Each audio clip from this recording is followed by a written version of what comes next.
Mimbar Cahaya Sunnah.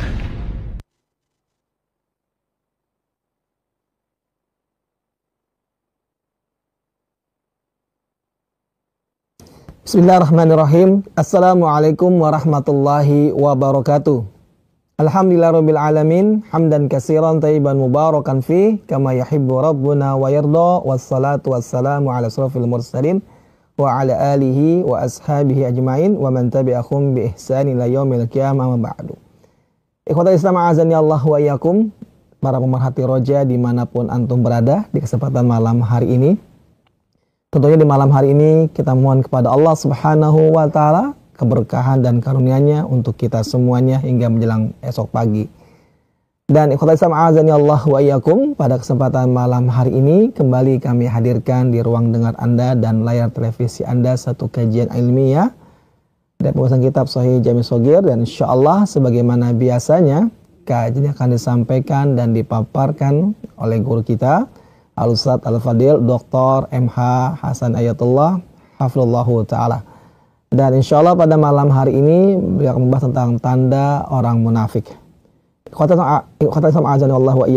Setelah kajian disampaikan oleh beliau, kami membuka sesi interaktif soal jawab, dan bagi Anda yang ingin bertanya secara langsung, Anda dapat hubungi kami di 0218236543, ataupun Anda dapat bertanya melalui chat di nomor yang sama di 0218236543.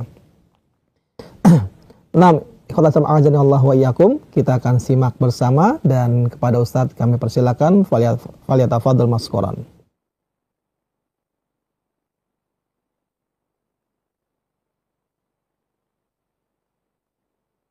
Baik, jazakumullah khair. Bismillahirrahmanirrahim. Alhamdulillahi rabbil alamin.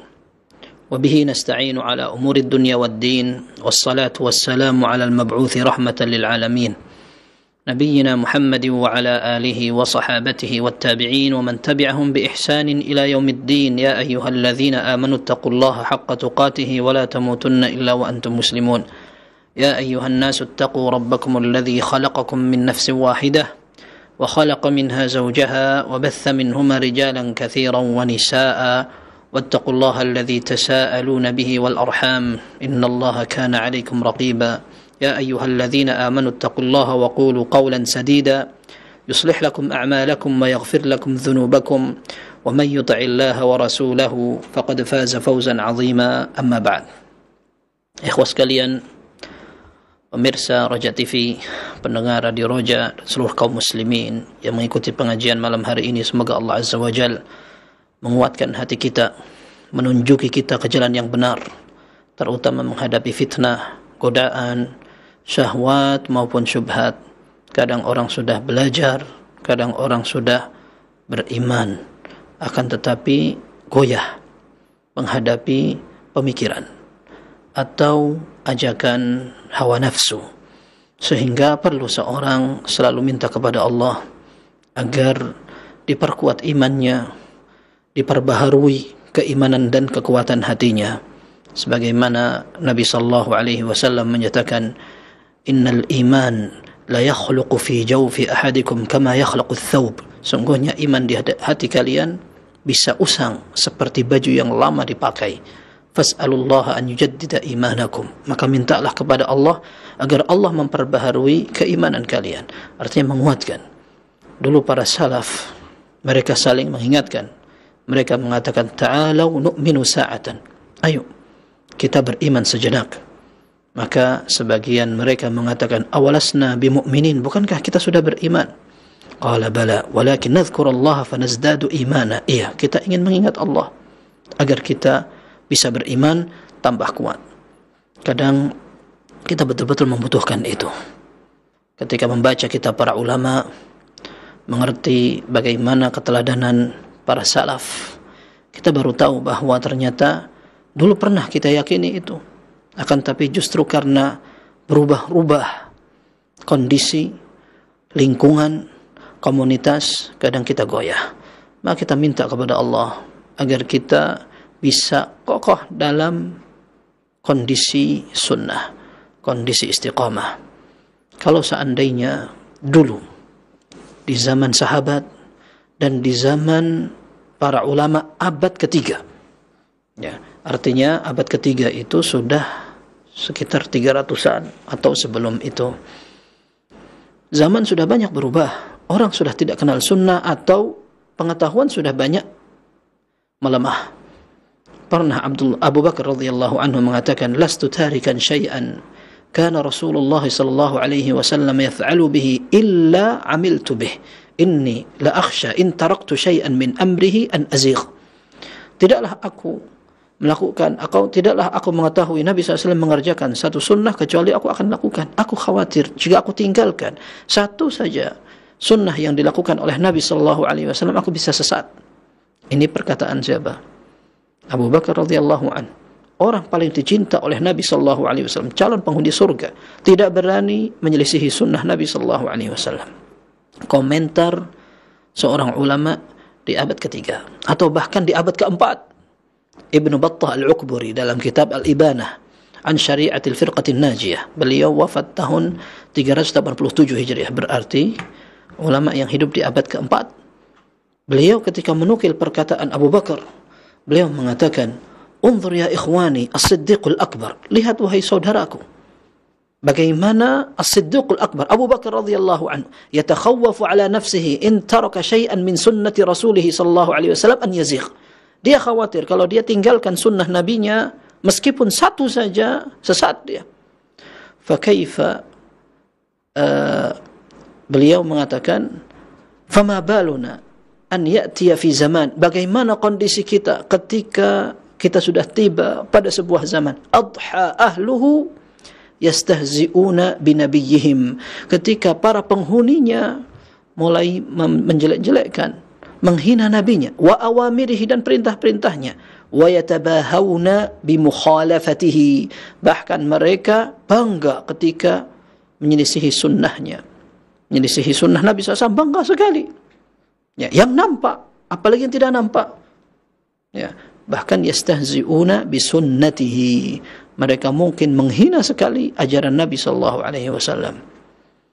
Maka kita kalau seandainya bandingkan di abad keempat sudah seperti itu, ketika Ibnu Battah Al-Ukburi mengatakan perubahan orang, sudah banyak yang mulai menghina Nabi SAW, tidak suka dengan sunnahnya, bahkan bangga ketika menyelisihi, entah dengan faktor dan alasan apapun, entah karena hobi atau karena kepentingan atau karena memang kefanatikan. Na'udzubillah dari setiap yang membuat kita jauh dari sunnah Nabi SAW.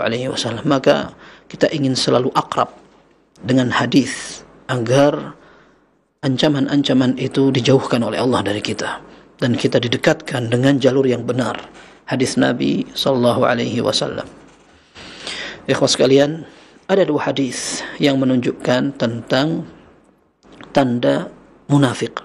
Setelah itu akan ada pembahasan lain, akan tetapi kita jadikan tema di malam hari ini memang dua hadis pertama yang menjadi ancaman sebenarnya.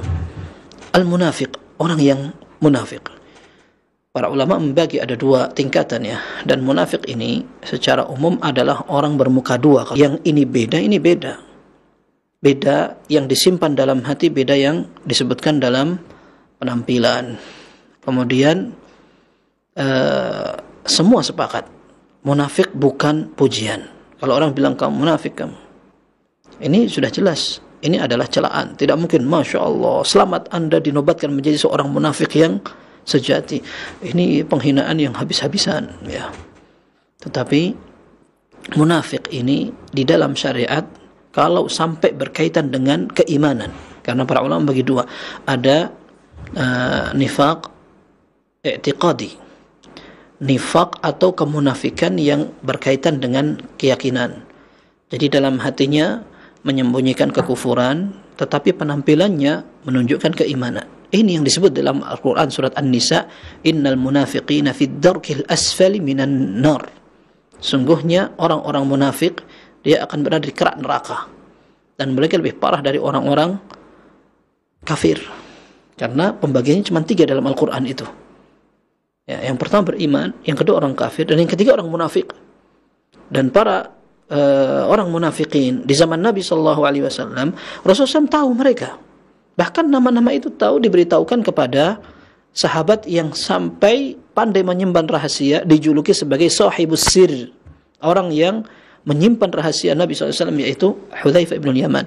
Nabi SAW tahu nama-nama mereka di Madinah, sampai Umar bin Khattab tanya kepada Hudzaifah radhiyallahu anhum ajma'in, apakah Nabi SAW sammani dhimnal munafiqin, apakah aku disebutkan termasuk orang munafiqin yang disebut Nabi SAW. Jadi Umar bin Khattab ini takut sekali kalau beliau termasuk atau terjangkit penyakit nifaq.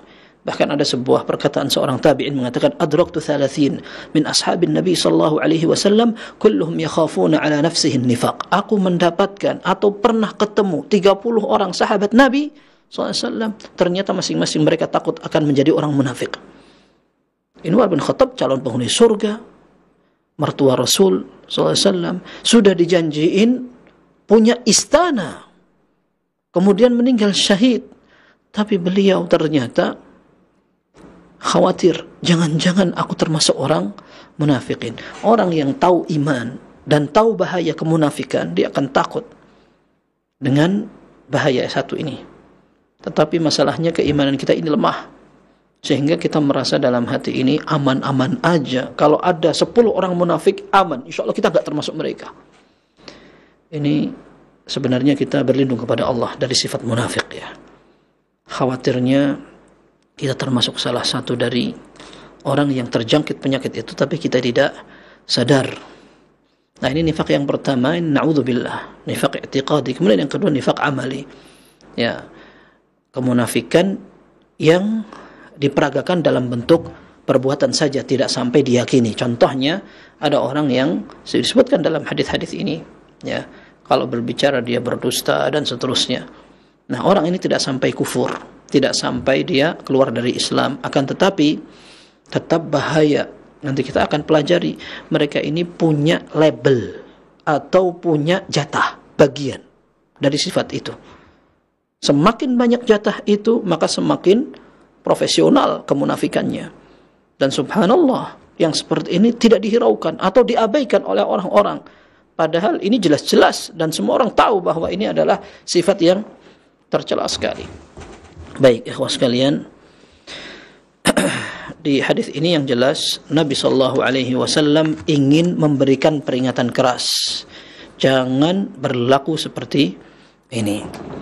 Mungkin hadis kedua lebih familiar, kita sering dengar, tetapi kita awali dengan hadis pertama.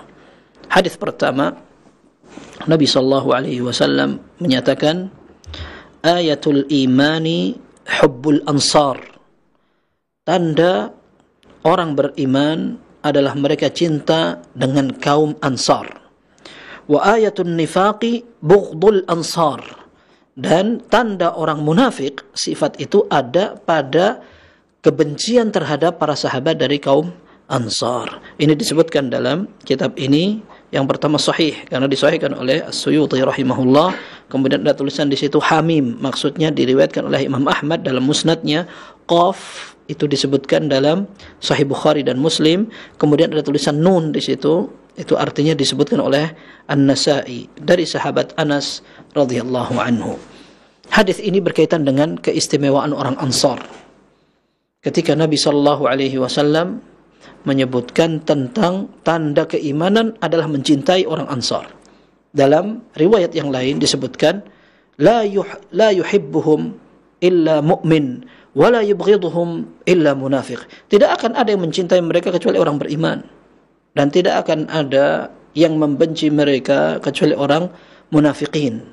Faman ahabbahum ahabbahu Allah wa man abghadahum abghadahu Allah. Barang siapa yang cinta kepada mereka, Allah akan cintai dia. Barang siapa yang benci mereka, maka Allah akan benci kepada dia.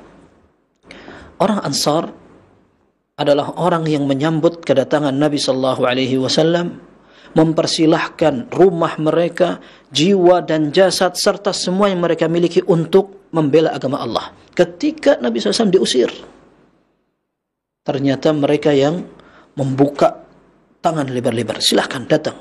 Sampai saat ini Madinah diberikan julukan Darul Hijrah, tempat hijrah Nabi sallallahu alaihi wasallam. Ini keutamaan.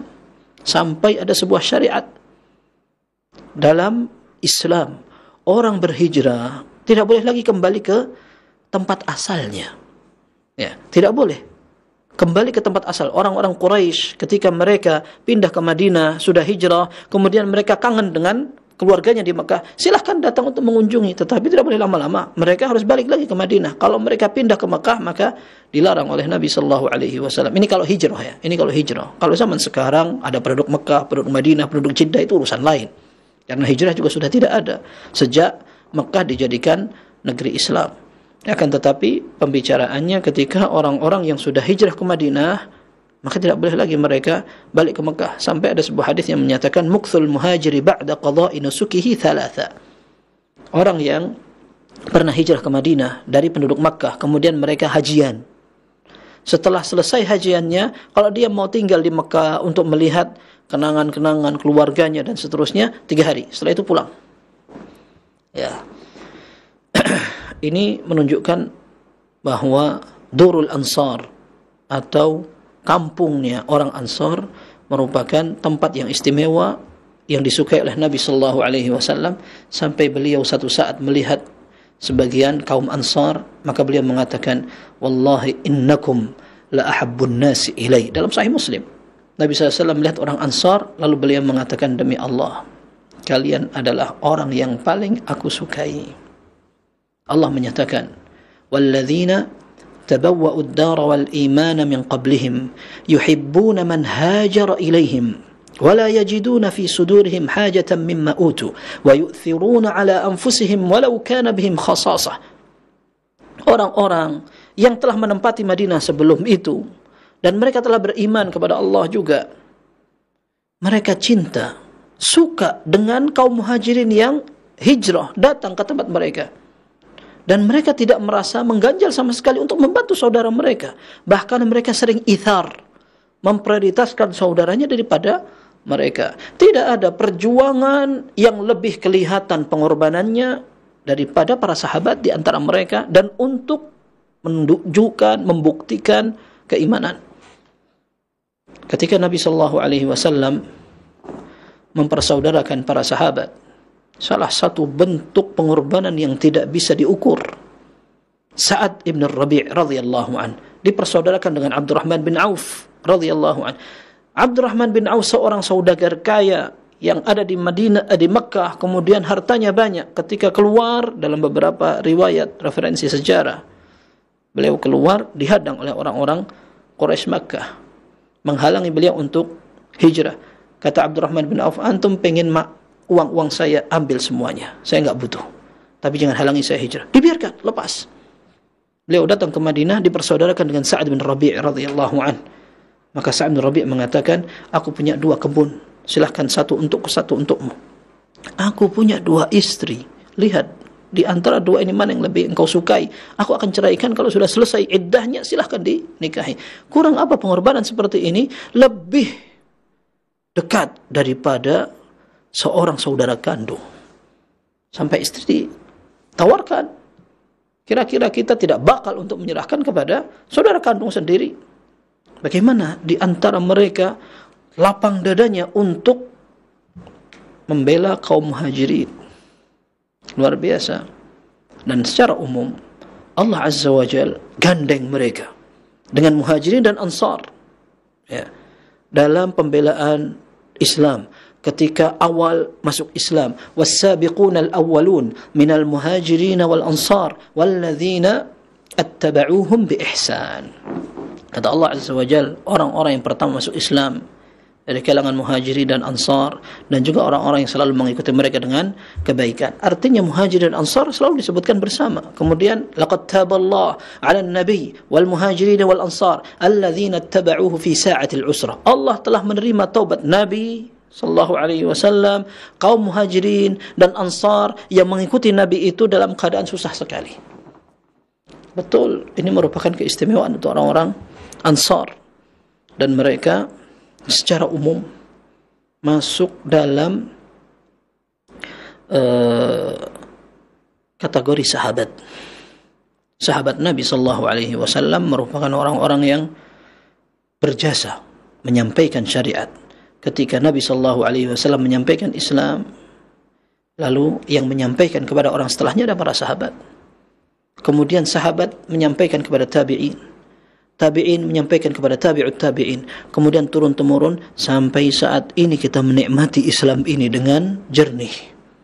Jasa pertama para sahabat.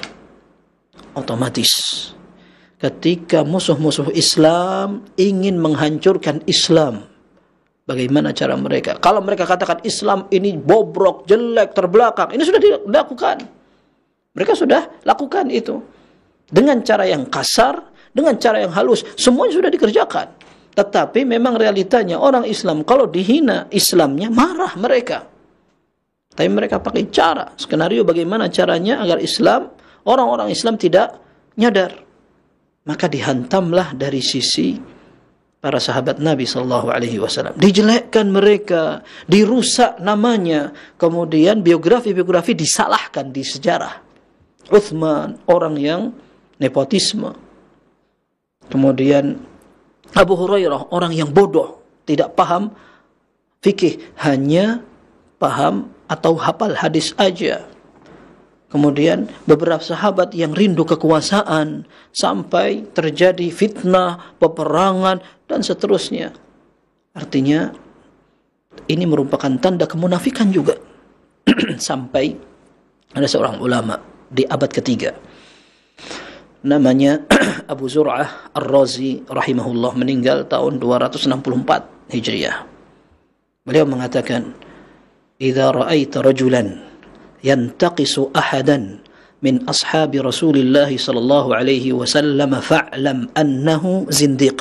Kalau kamu lihat ada seseorang yang berani mencela satu orang saja dari sahabat Nabi sallallahu alaihi wasallam, ketahuilah bahwa dia adalah orang yang zindiq. Zindiq itu munafik. Wa dzalika anna al-Qur'ana 'indana haqq was sunnata 'indana haqq. Karena apa?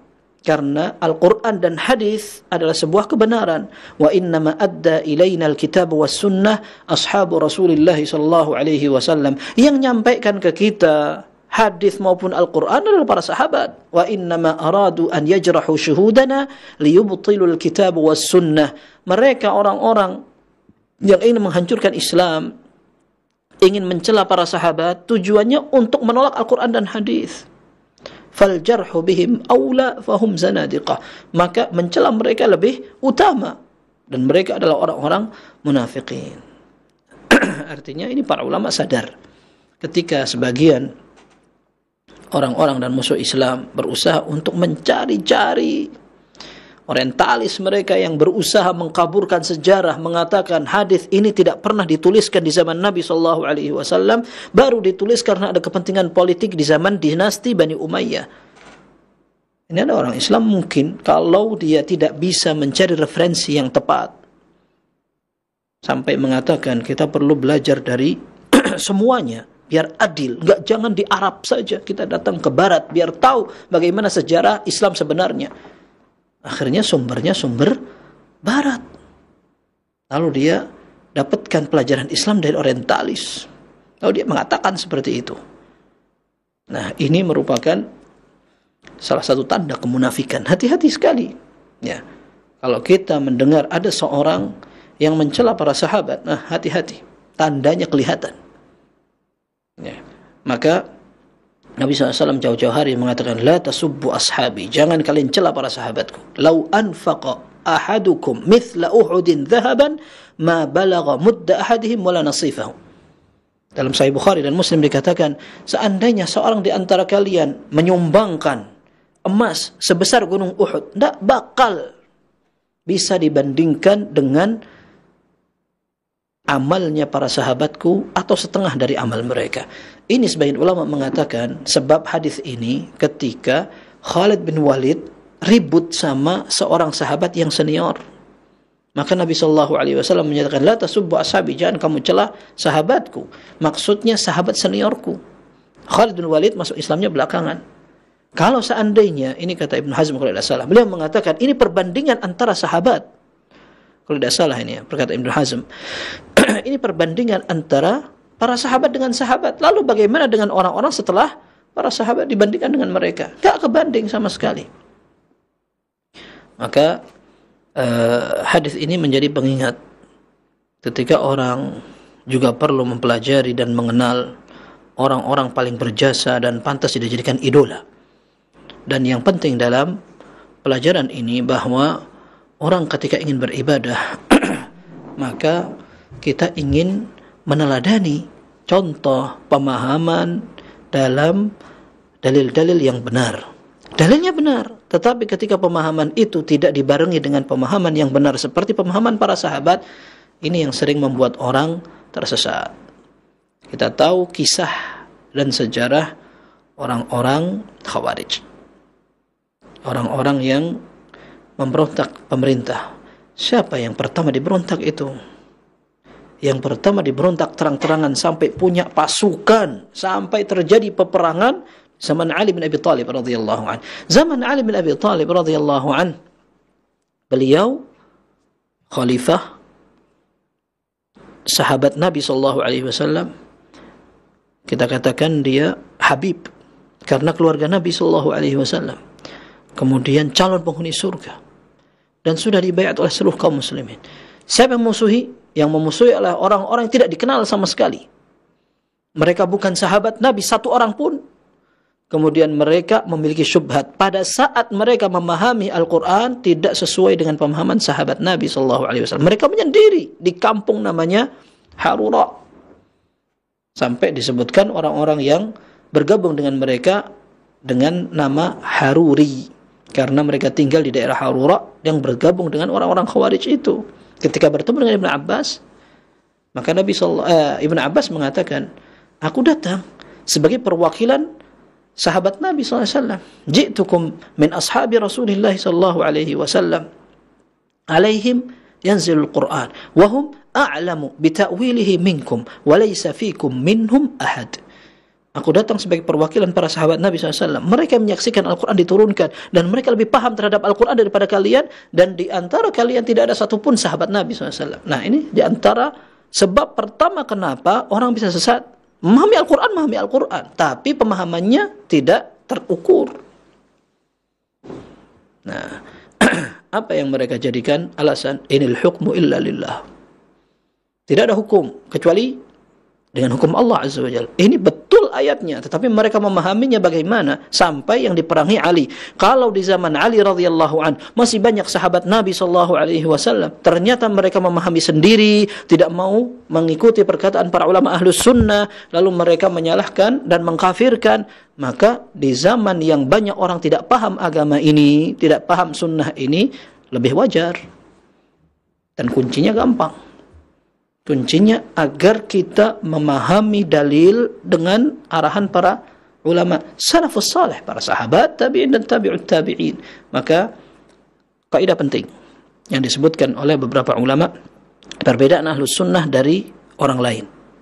Kalau sekte lain mengatakan kita berpaham Al-Quran dan Sunnah, tetapi Ahlus Sunnah memiliki satu poin yang tidak dimiliki oleh orang lain. Al-Quran dan Sunnah dengan pemahaman para salafus salih. Ini tidak didapatkan oleh selain Ahlus Sunnah. Meskipun mereka mengaku Ahlus Sunnah. Kalau masih tidak mengikuti paham ini, kita khawatir bahwa kesesatan itu banyak. Baik. Ini hadis yang pertama, kita katakan sebagai pembuka dan menjadi contoh yang real tentang orang munafikin. Dan semoga kita cinta kepada para sahabat Nabi SAW, kita mengenal nama mereka. Alangkah indah sebuah perkataan dari ahli hadis. Dia mengatakan dengan bangga, Alhamdulillah, Allah Azza wa Jalla mengaruniai aku anak laki-laki yang banyak, dan aku namain mereka dengan nama 10 orang yang dijamin masuk surga. Ya, Abu Bakar, Umar, Uthman, Ali, Abdurrahman bin Auf, Sa'ad bin Abi Waqqas, Talha bin Ubaidillah, Az-Zubair bin Awam, kemudian Sa'id bin Zaid, Abu Ubaidah ibn al-Jarrah. Coba kalau kita disuruh untuk mengulangi itu, 10 orang pertama yang masuk surga, yang dijanjikan masuk surga. Apal kita? Kalau kita diminta untuk menghafalkan nama pemain bola, ya, mau yang lokal, mau yang di sana jauh, atau yang dari jauh dimasukkan yang dekat, ya, mungkin sebagian orang sampai hafal. Oh, ini fulan, Sampai ini sampai mungkin dipajang tembok, bajunya diberikan kepada anaknya. Loyalitas kita kepada tokoh-tokoh yang betul-betul berjasa kurang. Ya, yang sering kita perdebatkan nama para ulama. Nama Imam Syafi'i siapa? Nama Imam Malik siapa? Tidak ngerti barangkali kebanyakan kita. Abu Hanifah siapa namanya? Sehingga kecintaan kita kepada para ulama terkikis. Maka perlu kita banyak belajar, termasuk biografi para sahabat, biografi para ulama, agar kita bisa mencontoh mereka. Karena orang bilang tak kenal maka tak sayang, dan kalau tak tahu maka belajar. Seperti itu. Baik, ini hadis pertama. Hadis kedua, Nabi SAW menyatakan dalam hadis Abu Hurairah, ayatul munafiqi thalath, tanda orang munafik ada 3. Baik, 3 ini tidak menjadi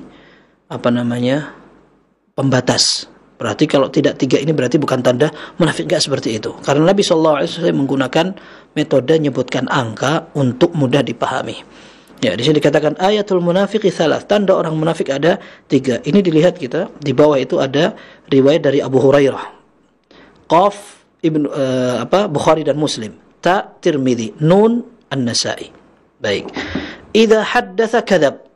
Kalau dia berbicara maka dia berdusta. Wa idza wa'ada akhlaf, janji mengingkari. Wa idza tumina khan, dititipin, dipercayain, khianat.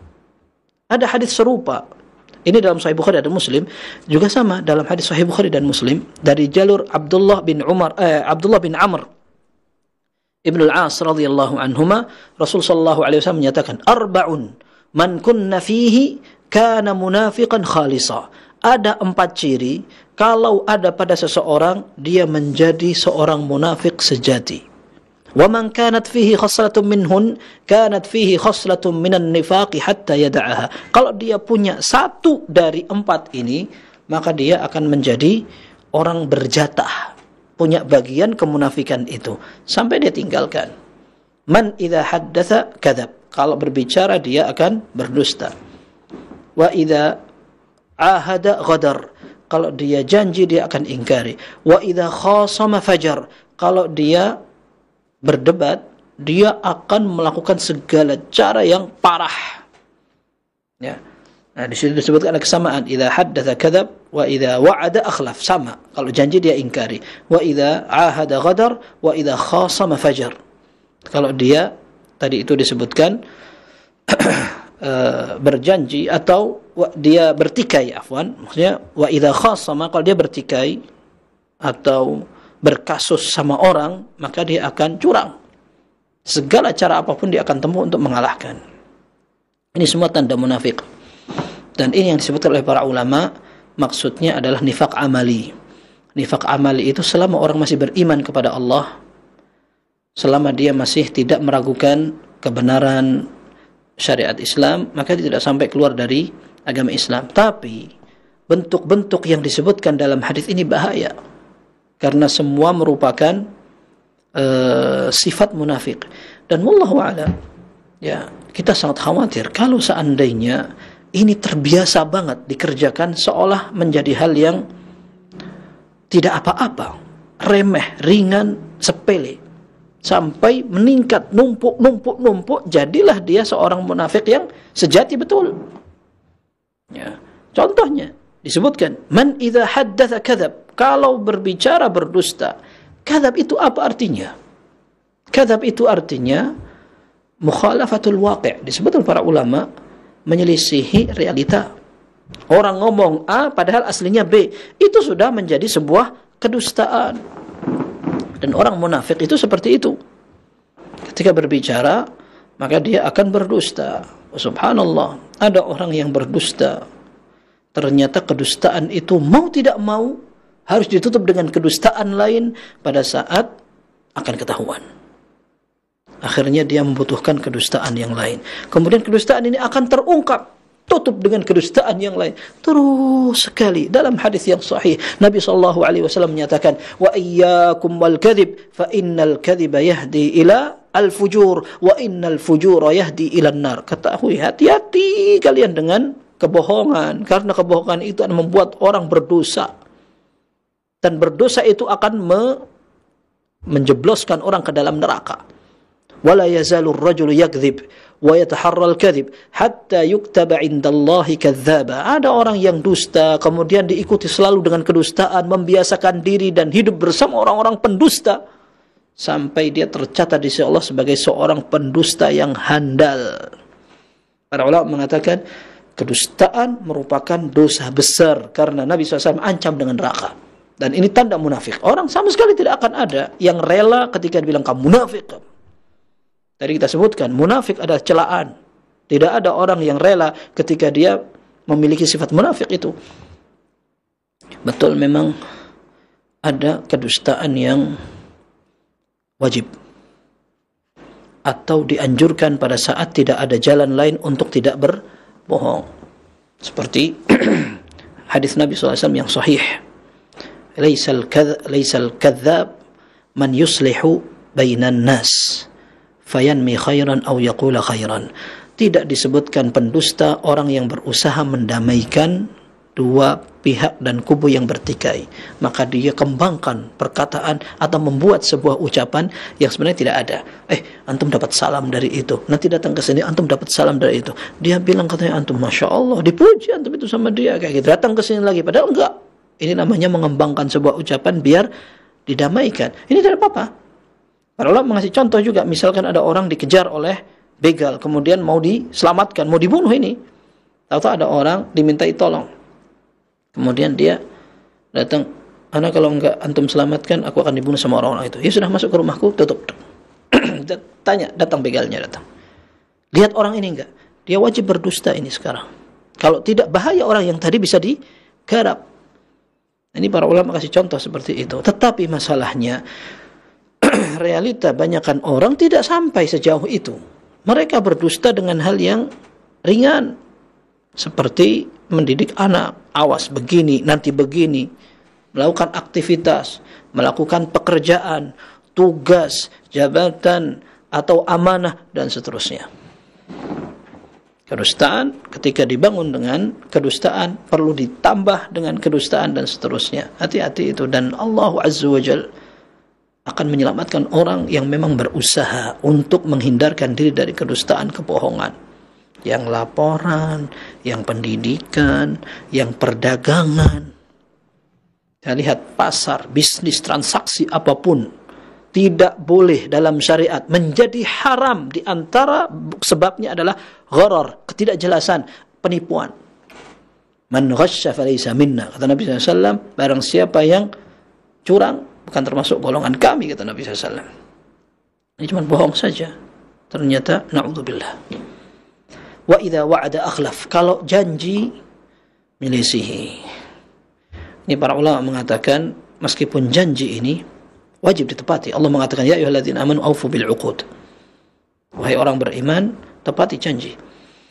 Kemudian Ibnu Rajab dalam kitab Jami' Ulum Al-Hikam, beliau mengatakan bahwa para ulama membagi kondisi, ada orang yang memang dari awal janji untuk tidak ditepati. Ini yang jelas masuk dalam ancaman ini. Adapun orang yang dari awal sebenarnya pengen menepati, akan tapi ternyata dia nggak bisa, lemah atau tidak mampu, atau dia mungkin berubah pikiran dan seterusnya, maka ini tetap jelek, akan tapi tidak masuk dalam kondisi kemunafikan. Meskipun ini pendapat di antara ulama, dan pendapat yang kuat adalah ketika seseorang berjanji maka dia tetap harus menepati. Bahkan seorang ulama, kalau tidak salah Imam Ahmad rahimahullah, beliau ditanya, bagaimana engkau mengetahui orang-orang terpercaya dalam meriwayatkan hadis? Imam Ahmad mengatakan, bimawa'idihim, dengan janji mereka. Kalau ada janji, kok mereka tepat, disiplin, ketahui orang ini memang Masya Allah gitu. Satu saat ada sebuah kisah yang diriwayatkan oleh Muhammad bin Sirin rahimahullah, seorang tabi'in yang banyak meriwayatkan dari Abu Hurairah. Beliau janjian sama orang untuk minta dibelikan kambing, entah untuk kurban atau untuk kepentingan lain. Yang jelas, orang yang tadi janjian akan bertemu dengan Muhammad bin Sirin di pagi hari, tapi orang ini sibuk sampai lupa, kemudian baru ingat ketika menjelang zuhur. Di pasar, di tempat kerjanya, dia bilang, aduh, ana janji dengan Muhammad bin Sirin, aku pengen ketemuan pagi, apa ana harus ke sana ya? Teman-teman di pasar bilang, Bahlul, kalau kamu harus ke sana, sudah panjang sekali kamu tinggalkan. Kamu sudah kelewat waktunya lama banget. Kalau kamu ke sana, paling beliau juga sudah pergi. Nggak usah ke sana. Tapi orang tidak tenang, akhirnya datang ke situ. Ternyata mendapati Muhammad bin Sirin duduk lama. Lalu dia mengatakan, afwan, ana lupa. Dan teman-temanku mengejekku karena aku datang untuk menemui kamu setelah ana lupa berjam-jam ini. Kata Muhammad bin Sirin, beliau juga celah ini, kenapa kamu sampai meremehkan janji ini? Lalu Muhammad bin Sirin mengatakan, seandainya engkau belum datang, maka aku tidak tinggalkan tempat ini kecuali hanya untuk sholat dan buang hajat saja. Dan aku akan tetap tinggal di sini.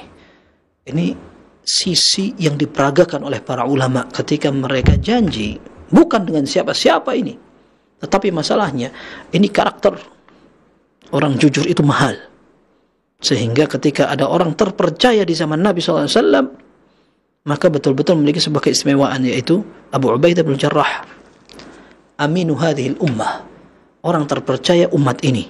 Bahkan ketika Nabi SAW utus untuk menjadi orang kepercayaan Nabi SAW, mengajari atau diutus bersama para sahabatnya yang minta, maka beliau mengatakan, la ab'athanna ilaikum rajulan aminan haqqa amin, aku akan kirim kepada kalian orang yang terpercaya, dan dia betul-betul terpercaya sekali. Ternyata dikirim adalah Abu Ubaidah bin Jarrah. Ini mahal ya, sampai Umar bin Khattab radhiyallahu an, Abu Bakar radhiyallahu an, ketika Rasulullah SAW wafat, kaum Muhajirin dan Ansar ribut, ini siapa yang jadi penggantinya? Kata Abu Bakar radhiyallahu anhu, antum gak usah rame, sudah khilafah ini harus dipegang oleh orang Quraisy. Kalian pilih, ini Umar bin Khattab atau Abu Ubaidah bin Jarrah. Ini Abu Ubaidah bin Jarrah, ini orang yang terpercaya, siapa yang gak kenal beliau? Karena memang orang ini mahal kalau bisa terpercaya. Kemudian yang ketiga disebutkan, wa idza tumina khan, kalau dipercaya, diberi amanah, dititipin, maka dia tidak khianat. Ini juga sering didapati ya, dan sangat parah ketika seseorang mengkhianati orang yang sudah memberikan kepercayaan penuh kepada dia ya, sudah percaya banget kepada dia, dia khianati, subhanallah. Dan memang rata-rata orang yang akan diingkari itu, yang dikhianati itu justru orang yang sudah percaya. Kalau orang lain yang belum percaya, bukan dikhianati namanya, ditipu aja. Tapi ketika ada orang sudah percaya, semuanya diserahkan, tiba-tiba lari kabur, penampilan sama, sudah ngaji, kemudian ternyata utang tidak dibayar, kerja ternyata merugikan. Atau contoh lain yang jelas bagaimana bentuk seorang yang mengkhianati. Kita kalau berbicara tentang ini dan contohnya, barangkali dari awal sampai akhir tidak akan selesai semua pengajian, karena contohnya banyak dalam masalah harian, termasuk dalam masalah amanah apapun. Yang tadi dalam hadis Abdullah bin Amr bin Al-As radhiyallahu anhu ditambahi, wa idza khasama fajar, kalau berdebat maka dia akan mengalahkan dengan cara curang, dengan cara apapun, licik dan kotor. Wa idza khasama fajar, kalau dia bertikai maka dia akan menggunakan cara yang kotor, dosa dan licik. Dalam hadis yang sahih dari Imam Bukhari dan Muslim, Nabi SAW menyatakan, abghadul rijal ilallah al-aladul khasim. Orang yang paling dibenci dan dimurkai Allah adalah orang yang mulutnya banyak ngomong, tidak mau kalah ketika berbicara, dan khasim, suka dalam berdebat dan bertikai, dan dia tidak mau kalah sama sekali, termasuk ketika berurusan dengan orang, maka dia akan melakukan segala cara mengalahkannya. Ini yang dijelaskan oleh para ulama tentang hadis itu. Bukan hanya berdusta, memberikan kesaksian palsu, Bahkan dia akan berusaha untuk membela sebuah kebatilan. Ini disebutkan oleh para ulama. Jadi, al-aladul khasim, orang yang kata-katanya pedas, runcing, dan tajam, termasuk al-khasim, orang yang suka bertikai, tidak mau kalah, ini termasuk orang yang berusaha membalikkan kebatilan menjadi kebenaran. Dia tahu ini salah, akan tetapi dia berusaha mengalahkan kebenaran. Bagaimana caranya? Dibalik faktanya. Karena orator, karena piawai dalam bermain dan bersilat lidah. Dalam hadis yang sahih riwayat Imam Bukhari dan Muslim, Nabi SAW pun bahkan pernah mengatakan, mungkin aku sebagai hakim gak ngerti. Innakum latakhtasimuna ilai, mungkin kalian bertikai di depanku. Wala'alla ba'dakum an yakuna alhana bihujjatihi min ba'd, bisa jadi sebagian kalian lebih pandai bersilat lidah, berargumen dari lawannya. Fa'aqdi lahu ala nahwin mimma asma'u min, maka aku putuskan sesuai dengan yang aku dengar saja, karena aku nggak ngerti. Faman qadaitu lahu min haqqi akhi syai'an fala ya'khudhu fa innama qata'tu lahu qit'atan minan nar. Barang siapa yang aku putuskan sementara sebenarnya dia menggasak atau merebut, merampas hak saudaranya, jangan diambil, karena sebenarnya itu adalah potongan dari api neraka. Ini bahaya sekali, dan ini kita nggak usah kasih contoh karena kebanyakan. Orang Arab bilang hadits wala haraj, omongkan aja sudah, semua contohnya banyak. Begitu. Maka ala kulli hal, ini merupakan tanda-tanda kemunafikan. Dan kita berlindung kepada Allah dan agar diselamatkan dari sifat-sifat ini. Dalam riwayat Muslim sampai dikatakan, ini tentunya berbicara tentang orang munafik yang asli ya, yang sejati. Sampai dikatakan orang yang punya dan bisa menggabungkan, mengkoleksi 4 ciri munafik, maka dia menjadi munafik yang sejati. Wa in shalla wa shama wa za'ama annahu muslim, meskipun dia salat, meskipun dia puasa, dan dia menyangka bahwa dirinya muslim, tapi kalau dia sudah menggabungkan itu khawatir dia adalah orang yang kafir. Tentunya ini disebut oleh juga Ibnu Rajab Al-Hambali, kalau memang yang ditampilkan keimanan sementara yang disembunyikan adalah kekufuran. Tetapi memang itu tadi kita sebutkan, ada orang punya karakter meremehkan. Yang kita sebutkan ini bukan barang baru, pembahasan lama ini, kayak kita semua sepakat itu. Berdusta, kemudian janji mengingkari, kemudian diberi amanah tidak menunaikan, bahkan mengkhianati. Ini semua kita sepakat. Akan tetapi bentuknya saja memang beda-beda. Ada yang kecil, ada yang besar. Ada yang skalanya, lingkupnya lebih luas. Tapi ini merupakan tanda-tanda kemunafikan. Mudah-mudahan Allah jauhkan kita dari yang seperti ini. Hadis ketiga. Ya. Hadis ketiga dan keempat ini sama artinya. Ya. Dari hadis Abdullah bin Umar radhiyallahu anhuma disebutkan, yang sebelumnya, maksud ana yang hadis yang keempat dan kelima yang sama, tapi kalau hadis ketiga ini sendirian. Hadis Bahz ibn Hakim an abihi an jaddi, kalau antum lihat di layar itu ada tulisannya nomor 17 ya. Kita bahas hadis yang ke-17, itu hadis ketiga malam ini. Dal, itu maksudnya meriwayatkan Abu Dawud. Dan ini juga disebutkan oleh periwayat yang lain ya, hadis-hadis yang banyak, tapi semua ketemu pada Bahz ibnu Hakim an abihi an jaddihi, seperti disebutkan di layar itu. Dari Bahz ibnu Hakim, dari ayahnya yaitu Hakim, dari kakeknya yaitu Muawiyah ibnu Haidah al-Qushairi. Kakeknya Muawiyah ibnu Haidah al-Qushairi itu sahabat Nabi SAW. Yang meriwayatkan ini namanya Bahz, itu cucunya. Cucunya meriwayatkan dari ayah, ayahnya meriwayatkan dari ayahnya lagi, yaitu sahabat. Al-Hafidz Ibnu Hajar mengatakan Bahz ini saduq, tidak sampai thiqah. Thiqah itu hadisnya sahih. Kalau saduq artinya hadis dia hasan, di bawah sahih. Bapaknya Hakim, bapaknya Bahz namanya Hakim, ini juga sama, saduq, sehingga hadisnya juga hasan. Kalau Syekh Albani rahimahullah, wallahu a'lam, seingat ana beliau menghasankan juga hadis ini. Baik.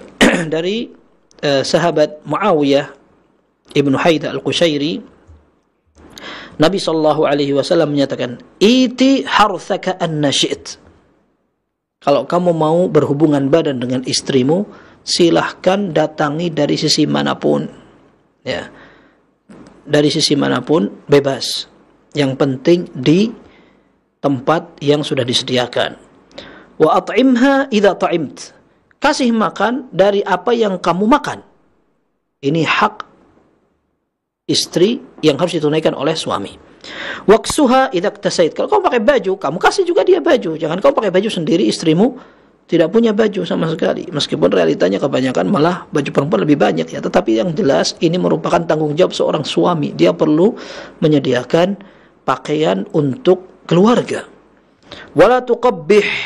Di sini disebutkan wala tuqabbihil wajh.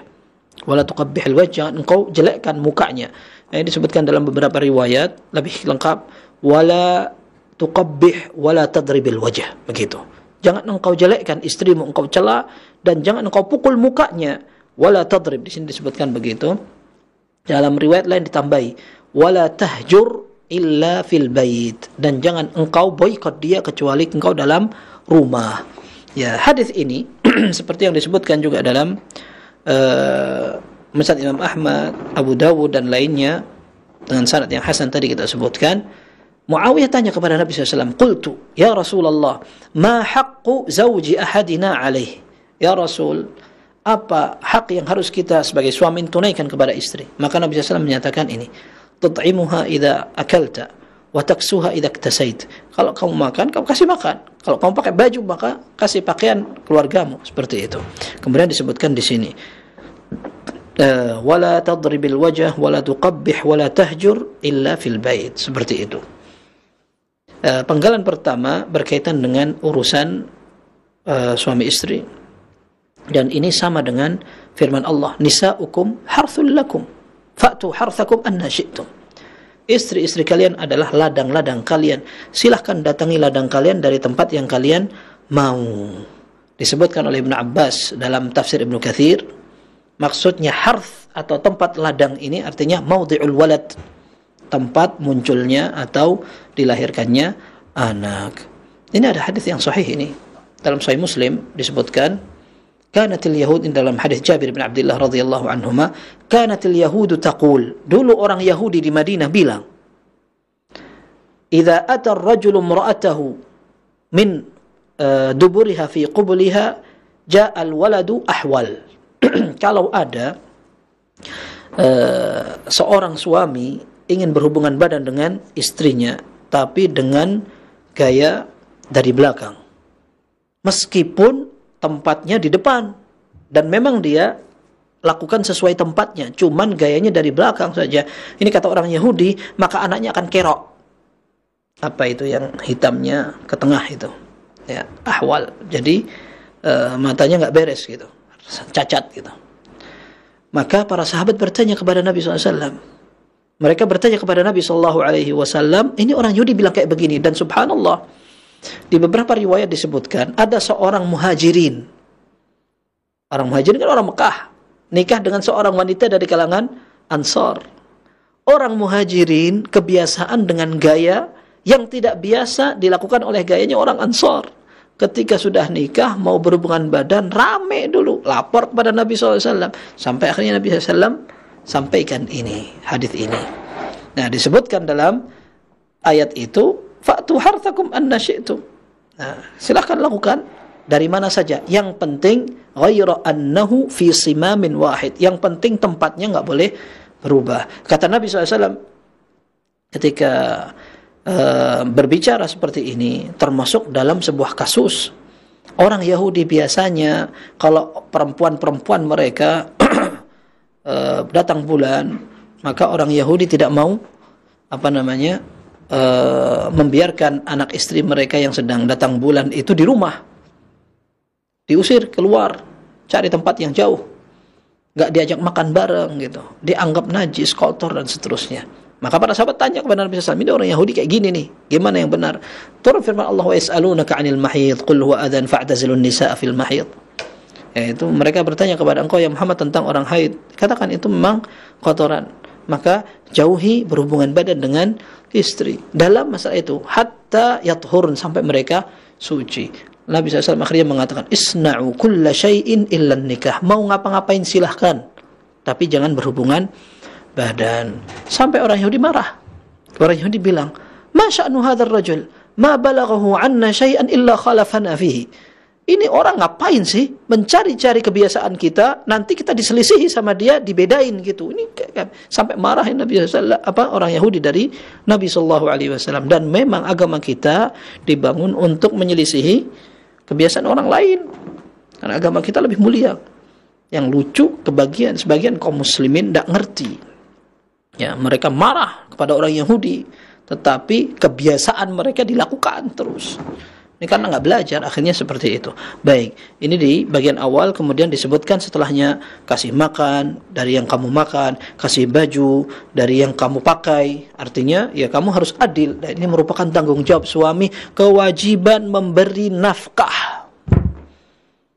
Dan subhanallah, ketika suami tidak takut kepada Allah, bukan hanya tidak memberi nafkah, bahkan berusaha menggerus kekayaan istri. Ini kasus tidak satu dua, ini banyak. Ketika kadang-kadang sebagian mereka pisah gonogini menjadi langganan pembahasan. Pertanyaan banyak, bahkan orang barangkali kita sudah susah dan capek untuk membahas bagaimana caranya, karena banyak sekali seperti itu. Nah, maka yang kita maksudkan, seorang laki-laki ketika dia misalkan siap menikah, maka siap untuk bertanggung jawab memberikan nafkah. Sebagaimana kalau seandainya dia ridha, mengizinkan istrinya bekerja, atau dia malah tidak bisa bekerja, atau bagaimana, maka dia tidak boleh melupakan tanggung jawabnya. Nah, kita harus pahamkan ini, para laki-laki, mereka memiliki tanggung jawab untuk memberikan nafkah. Ar-rijalu qawwamuna 'alan nisa bima faddalallahu ba'dahum 'ala ba'din wa bima anfaqu min amwalihim. Laki-laki lebih kuat dari perempuan, pemimpin, karena memang Allah lebihkan mereka, dan juga karena harta yang mereka berikan. Para ulama memberikan tafsiran, artinya ketika bayar mahar, kemudian ketika beri nafkah. Kalau tidak beri nafkah, mana kelaki-lakiannya, mana itu? Nah, ini harus dipertanggungjawabkan. Etos kerja diperhatikan. Wajar kalau calon-calon mertua ini khawatirin ada orang jangan-jangan modal kelihatan penampilan aja kayak orang alim, tapi nggak mau kerja atau nggak mau tanggung jawab. Wajar sekali ketika ada kekhawatiran dari sebagian orang tua. Maka harus kita pahami, ini menjadi tanggung jawab laki-laki. Kemudian di sini disebutkan tidak boleh pukul muka, kemudian tidak boleh menjelekkan. Ini juga sama ya, kalau sampai kita menyaksikan beberapa tragedi, apalagi ini zaman-zaman medsos, viral, ada pertengkaran sampai pukul-pukulan, entah karena CCTV, apalagi karena ada orang lain yang di luar sampai sempat untuk mengkamera ada pasangan ribut. Ini salahnya salah semua ya. Salah semua. Orang juga yang suka mengkamera kondisi yang tidak baik ini, Allah alam, kita khawatir orang ini kayaknya nggak beres gitu. Ada kecelakaan, difoto. Ada orang sakit, dilihat, difoto, di video, diviralkan. Kemudian ada orang yang dalam kondisi tidak siap, diambil gambarnya termasuk yang sedang kayak begini. Ini kita khawatirkan kayaknya orang kayak begini ini lagi tidak sempurna, tidak normal gitu. Ya, ini aib harusnya ditutupi, bukannya malah cari masalah dengan seperti itu. Tapi yang jelas dalam riwayat ini dikatakan kalau ada masalah jangan sampai keluar. Ya, di sini kita paham apa yang pernah kita sampaikan kemarin. Al-Hasan Al-Basri rahimahullah mengatakan ketika dimintai saran oleh seseorang, "Ini anakku, aku cintai sekali. Sekarang dia banyak orang lamar. Aku kasihkan ke siapa?" Kata Al-Hasan Al-Basri rahimahullah, "Zawwijha rajulan yattaqillah azza wa jal." Nikahkan dengan orang yang takut kepada Allah. Fa innahu in ahabbaha yukrimuha wa in lam yuhibbuha la yadhlimuha. Orang bertakwa kepada Allah itu, kalau dia cinta kepada istrinya, dia akan muliakan. Kalau dia tidak cinta kepada istrinya, minimal tidak menzalimi. Orang yang berbuat zalim sampai melakukan kezaliman banyak itu karena tidak tahu agama itu. Ya, ala kulli hal, ini juga teguran dan ini menjadi pelajaran, termasuk dikatakan di sini wala tadrib, jangan pukul sampai muka ya. Enggak boleh. Tapi kalau mukul di sebagian badan dan pukulan itu tidak melukai tetapi memberikan isyarat dan kesan ini anak lagi marah nih gitu. Pukulannya bukan pukulan yang melukai istilahnya, menyakiti, tetapi nunjukkan saja ini adalah pendidikan. Ini tidak apa-apa. Dan ini dalam kondisi memang sudah tidak bisa lagi dengan cara yang lain. Wallati takhafuna nushuzahunna, orang-orang wanita-wanita yang kalian takut mereka tidak taat, fa'idhuhunna, nasihati. Kalau enggak bisa lagi, wahjuruhunna fil madaji', diboikot, tidak apa-apa. Ini disebutkan dalam kelengkapan hadis ini, wala tahjur illa fil bait, jangan engkau boikot mereka kecuali di rumah saja. Dalam ayat disebutkan wahjuruhunna fil madaji', dalam ranjang silahkan diboikot. Tapi kalau diboikot keluar rumah, ya tidak apa-apa. Para ulama mengatakan ini larangan ini tidak haram ya, karena Nabi SAW dalam Sahih Bukhari ketika memboikot istri-istrinya semuanya beliau selama 1 bulan beliau cari masyrubah. Masyrubah itu sebuah tempat yang agak tinggi dan beliau tinggal di situ selama 29 hari, tidak masuk ke kamar istri-istrinya sama sekali karena Nabi SAW ingin beri pelajaran kepada mereka. Artinya memboikot boleh keluar rumah, tetapi yang jelas diperhatikan maslahatnya. Kalau seandainya ternyata itu juga enggak bermanfaat, wadribuhun, maka baru dipukul, tapi pukulannya yang mendidik, seperti itu. Kemudian kalau ternyata enggak bisa lagi, maka ayat yang berikutnya dalam surat An-Nisa disebutkan, wa in khiftum shiqaqa bainihima fab'athu hakaman min ahlihi wa hakaman min ahliha. Kalau masih enggak akur dan enggak bisa lagi ketemu, maka masing-masing mengutus seorang yang dipercaya untuk melakukan perdamaian, perundingan. Kalau memang Allah Azza wa Jalla menghendaki ada kebaikan, insyaallah diakurkan. Tapi kalau seandainya memang tidak bisa, ya sudah. Apalagi kalau mau dipaksakan. Yang jelas ini juga merupakan penekanan dalam syariat bahwa seorang suami memiliki tanggung jawab dan ada haknya. Istri sama, memiliki hak yang banyak, tapi mereka juga punya tanggung jawab. Semoga dengan belajar agama ini, keluarga kita semakin harmonis, semakin taat kepada Allah, dan kita ingin bahwa ketaatan itu bisa dirasakan bersama, bukan orang tuanya yang laki aja kelihatan alim tapi istrinya kacau, anak-anaknya juga enggak jelas, atau sebaliknya dan seterusnya. Kemudian juga kita berharap mudah-mudahan keluarga ini dimasukkan sampai surga, ya, dengan cara mengikuti sama-sama ajaran